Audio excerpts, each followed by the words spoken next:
Hey guys, welcome back to the vlog.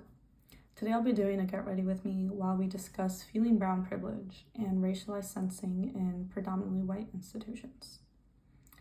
While this course has dived deep into the senses and honestly dissected them bare, one of the senses that has not been discussed directly is racialized sensing. In this video, I will narrate what feeling brown privilege is and how this sensory experience manifests in my body. So I have my iPad out here and I will be following along to a script, but I will do my best to be engaged with the camera. I struggled with defining what exactly feeling brown privilege means, given that it is very much a physical, sensorial experience in the body, much like a lot of the authors that we read. Paul Stoller and the Witchcraft and feeling that, Pentecostal sensorium, feeling the Holy Spirit in your body. But how do you begin to describe feeling a color? I thought, how can anyone feel brown if they themselves are not brown? Then it dawned on me that we have already assigned meaning to certain colors. Feeling blue equates to feeling sad and can be seen in the phrase the winter blues, to describe symptoms of seasonal depression. When someone says they saw red, we understand that it means that they were just so angry that they saw the color red. So what would the equivalent of feeling brown be? As you can see, I am brown. But what does that really mean? For me, being brown is of course a physical reflection of my skin color, but being brown goes beyond that. It has to. I grew up in a predominantly Black and brown Los Angeles as part of the Salvadorian diaspora. Everyone around me was brown. My teachers, the construction workers, my principal, my therapist, my neighbors, the nurses, the dentist. Being brown to me has always been associated with good, humorous people, delicious food, sensual and upbeat music, and overall intelligence. But feeling brown has changed as a result of my environment. What used to just be me living my everyday life turned to feeling like an outsider and feeling othered in spaces where no one shared my identity. As Bordeaux would say, this is my habitus. I live my life as a member of a marginalized community, and my perception of the world is seen through the lens of a brown person, more specifically as a Salvadorian woman. And yet, being brown at a predominantly white institution is a different type of feeling. Sometimes isolating, oftentimes anger-inducing,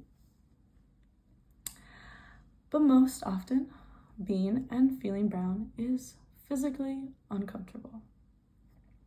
When I say uncomfortable throughout this video, I want the image of a sponge being wrung out to be at the forefront of your mind, because that is what discomfort feels like for me. Being wrung out, like being gutted like a fish.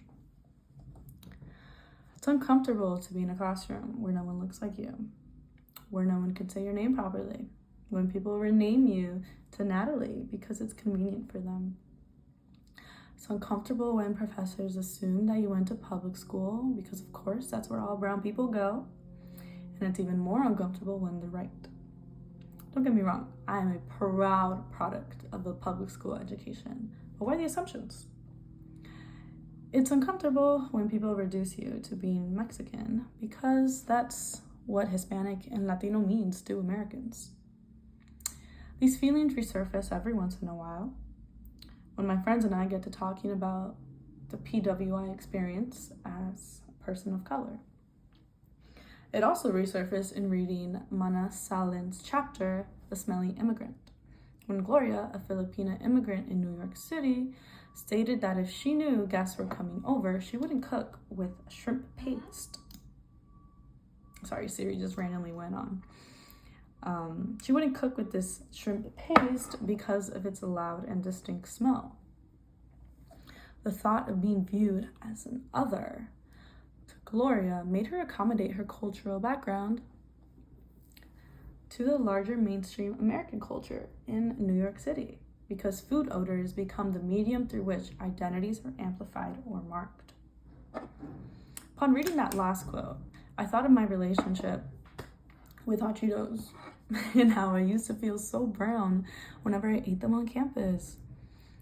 There's a stereotype that Hispanics love spicy food, and even further, the image of a hot Cheeto girl, which is essentially a Hispanic girl who loves eating hot Cheetos and is not that smart, very loud in public, and overall unhealthy. I think of a moment in the reg in which I opened a bag of hot fries and a white girl across from me just stared at me. Was she thinking about my identity at the moment? Was she thinking of getting hot fries herself? No idea. But the food was still a medium that caused her to stare nonetheless. This isn't meant to be a pity video or another traumatizing, marginalized experience, by the way. Sure, all of this is uncomfortable, and if it makes you uncomfortable, good. It should. But I want you to reflect on why it does and where that discomfort manifests in your body. Feeling brown is a lot deeper than just being surrounded by white people. For me, it's in the small moments where I am surrounded by people who do look like me. I feel the most brown when the custodians who clean my classrooms are brown, when the construction workers who are fixing the alumni weekend tents and the summer breeze stages are brown, when the empanada lady in front of the rag yells out empanadas, empanadas as she holds her young daughter in her lap and I walk past her without purchasing. A couple of weeks ago, an older Hispanic custodian found out I spoke Spanish and immediately started asking for my help with her taxes. My throat clogs up and closes in on itself, as it's doing right now, as I'm recounting all of these experiences. My stomach begins to gurgle, my chest aches, and my heart feels small pinches all around, like it'll jump out of my chest if I'm not quick enough to regulate what it is I'm feeling. I want to clarify that this feeling is not pity for the people that are doing the work.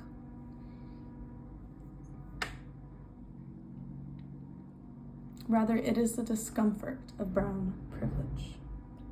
Because here I am, studying, not having to do any physical labor. Here I am recording a Get Ready With Me video for my class. Here I am learning, reading, enriching my mind. But the people who are teaching me do not look like me. And the people doing the school's physical labor do. It makes me feel uncomfortable that despite our similarities in language, skin color, culture, my privilege of being a student at the University of Chicago marks me as different. Because now I am seen as a part of this predominantly white institution and closer in approximation to whiteness when I am far from that. At first, this physical discomfort was confusing. I couldn't pinpoint why I felt this way at the sight of others who looked like me on campus doing labor. I felt a pit in my stomach and an absurd need to cry, and I had no idea why. Yet, upon repeatedly feeling this way, I dissected that it was privilege that made me uncomfortable. Isn't that a crazy statement? And what led me to this conclusion? My senses. The physical feeling inside of my body, the sight of brown people, hearing Spanish being spoken. My senses were working together to make some meaning out of this. So yes, I do think that the senses can be a form of meaning making. But I think it gets difficult with racialized sensing. The external stimuli can be the same for everyone, but it's interpreted differently. When I spoke about this to my brown friends, we agreed that feeling brown was a sensation, but we couldn't necessarily define it other than discomfort and privilege. But aren't those generalizable feelings? Doesn't everyone feel discomfort and privilege at some point in their life? Sure. But it's the cultural context, ethnic background,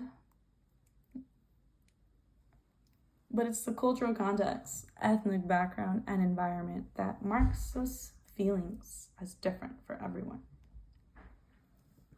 I do think this course has helped me name my senses and describe them with more accurate adjectives and metaphors. But how much of that is translating the actual sensation? Maybe it is the narrative itself that is providing concrete translation, and even if the physical sensations aren't arising as you're watching this video, you can still understand the words that I'm saying. There's a song by Kendrick Lamar that I listen to repeatedly, and it's called Fear.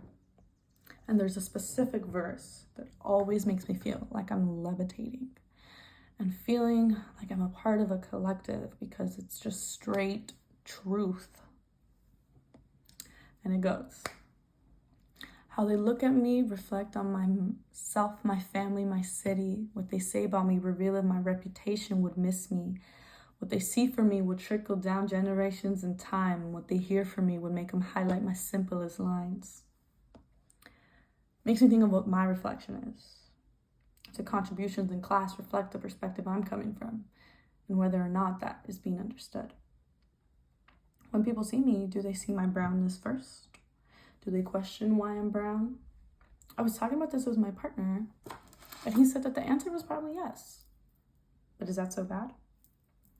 Yet, this question of do people see my brownness only emerged when I entered a predominantly white institution, because all of a sudden brownness was limited and seen occasionally. So maybe it isn't bad, but the question emerged out of feelings of otherness. But the people who do the labor at my school most definitely see my brownness, and I wonder what goes through their mind. There's a barrier there that I can't seem to break or soften. In my second year dorm building, there was an older Hispanic custodian who my roommate and I said good morning to every day. It's my stomach grumbling. He never asked what we were studying. He only spoke about how his work was going. Looking back, I have no idea how we even began to talk, but we did. But it was only ever about the weather, work, or what we ate. Isn't that so odd? We had full-on conversations, and yet I learned more about him than he did with me. Was this my fault for not opening up, or was there a class barrier there that we just couldn't cross? This is probably my first moment feeling brown out of PWI. And it still sits, and it sits deep in my stomach. But I think that the fact that my body can register this and make some meaning out of this says a lot about how much the senses are there to help us, because the body keeps the score. And yeah, that is my Get Ready With Me video on feeling brown and racialized sensing at PWIs, and I hope you enjoyed it.